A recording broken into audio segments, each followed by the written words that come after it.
Durant els mesos d'estiu, les àrees de servei de l'AP7 es converteixen en terreny fèrtil per a robatoris de cotxes.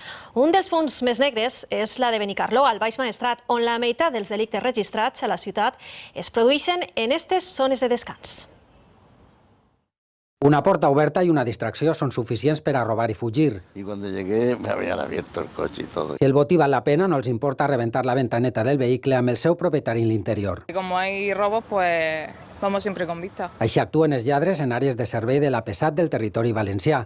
Esta de Benicarló, fronterera entre la Comunitat Valenciana i Catalunya, és un dels punts més negres per l'elevat número de viatgers. Y daban vuelta al coche. El número de delictes és tan alt que suposa ja el 50% dels registrats a la ciutat. No dejar nada a la vista, el móvil, la cartera, intentar no abrir el maletero que alguien te pueda ver. El més comú és el robatori en l'interior dels vehicles, seguit del conegut com mètode peruà. Te señalizan a lo mejor para que te vayas parando porque tienes una rueda pinchada. En més del 70% dels casos, l'objectiu són turistes estrangers.